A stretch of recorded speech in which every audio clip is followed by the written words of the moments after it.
Hey, how's it going? So today I wanted to illustrate a philosophy that I found right at the beginning of this book. It's called Early Retirement Extreme, a philosophical and practical guide to financial independence by Jacob Lund Fisker. It's a really good book and it has brought so many different ideas to my life and a lot of clarity, and I love all that. But right at the beginning of this book, it talks about this very well-known philosophy by Plato called the Allegory of Plato's Cave. I just wanted to share what I've learned from this philosophy in the best way that I know how, and that's through drawing. So let's get right into it. One of the reasons why this philosophy might have resonated with me is because it's based off of something pretty gloomy. So basically, Plato describes a cave where a group of people live, but they're unable to leave and they're chained together and unable to face away from this one stone wall. On the stone wall are all these cast shadows of animals and items and people, and these prisoners who are staring at the wall classify all these shapes that they see and interpret it in their own way and gain more knowledge about how they perceive all of these shadows to mean, and they're so happy with themselves for building a construct of what they believe they're perceiving, but in reality they're all just illusions that are cast by a puppeteer who's hiding behind a wall in front of a fire.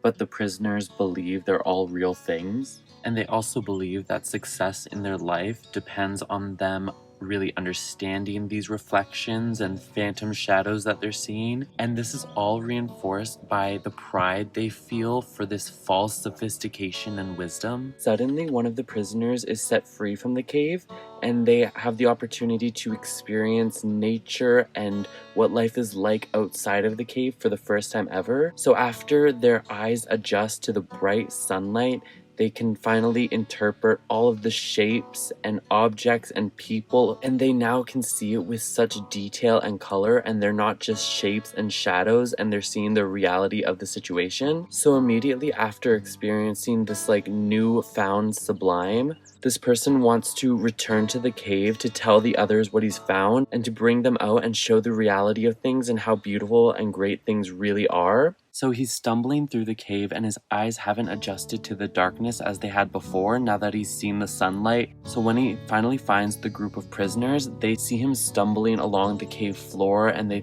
think of him awkward and embarrassed, and as he tries to explain the new world that he's found outside, all the other people react very hostile towards him and reject everything that he's saying, and none of them believe that it could possibly be better than the society that they had already built for themselves, and eventually they plot to kill him. I'm not sure to what extent Plato meant for this metaphor to mean, but I believe the outside and the sun and the flowers and nature represents enlightenment versus the people stuck inside really not knowing where they should put priority in their life and how to exist true to their own nature. Not how the masses are raised and educated, or the lack thereof philosophical education.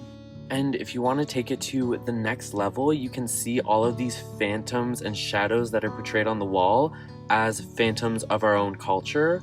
Like the things that everyone says is very important, like finding a partner, finding a good job, or fame, or any of these big things in life that people really want to attain. Are they really seeing the reality, or are they seeing a shadow of this existence? So in summary, what this philosophy says to me is that life is so big and expansive that people are really quick to learn something and really quick to move on and never second guess themselves. But this is just not the reality that you should always live in. What we think we know is just familiar illusions, but is it the reality, and is it the best way to move forward in life? Just by simply being born into a society involves so many unspoken agreements, being taught how things are, how people interact, what possibilities there are in life. All of this stuff equates to being inside the cave. We are all born into a very established world, and sometimes it's very difficult to follow creativity or true self-understanding. Through personal experience, I know that the sublime is definitely something that you should always reach for because it's always worth it. But there are so many steps along the way that people have expectations that you should follow, but none of it is written, none of it is decided for you. All it takes is curiosity, patience, and knowing true wisdom is owning up to ignorance.